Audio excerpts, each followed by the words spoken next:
یہ جو اللہ والے تھے، یہ جو اللہ کے نیک بندے،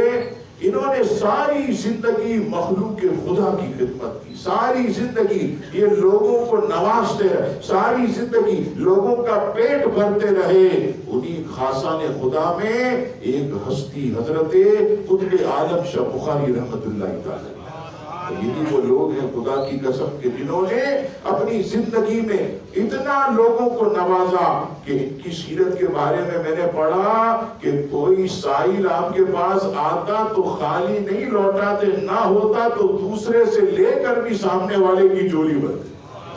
کوئی خالی جاتا۔ اور میں نے پہلے عرض کیا آپ کو گزشتہ جمعے کے موقع پر کہ یہ جو اللہ کے ولی ہوتے، یہ جب دنیا میں زندہ ہوتے تو قید خانے میں ہوتے، اور جب دنیا سے جاتے ہیں قید خانے سے آزاد ہوتے ہیں، تو جب دنیا میں یہ اس طرح آنے والوں کو نوازتے تھے تو انتقال کے بعد، وصال کے بعد ان کی طاقت اور بڑھ گئی۔ اس سے پتہ چلا کہ اب تو اور زیادہ نوازتے،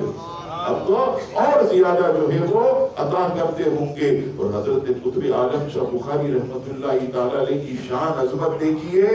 آپ اتنے بڑے مستجاب الدعوات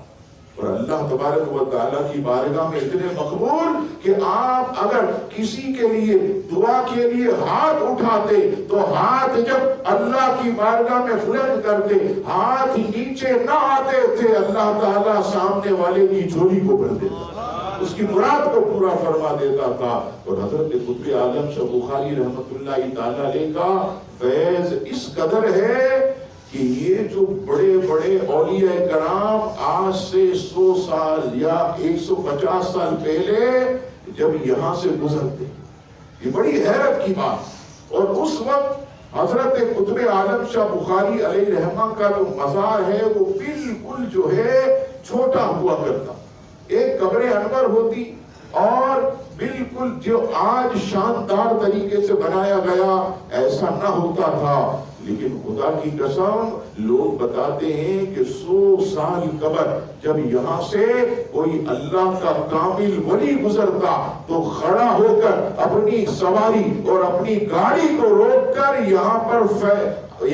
فاتحہ پڑھتا۔ مریدین پوچھتے حضور یہ مین سڑک پر گاڑی روک کر یہاں پر آپ کسی قبر پر فاتحہ پڑھیں کیا ہے؟ کہتے ہیں یہ ہمیں جو ہے وہ مراقبے سے پتا چلا کہ یہ بہت بڑے اللہ کے ولی ہیں، مراقبے سے، اور اللہ تبارک و تعالیٰ کی طرف سے دل میں ہمارے یہ گمان پیدا ہوا، القا ہوا کہ یہ بہت بڑی ہستی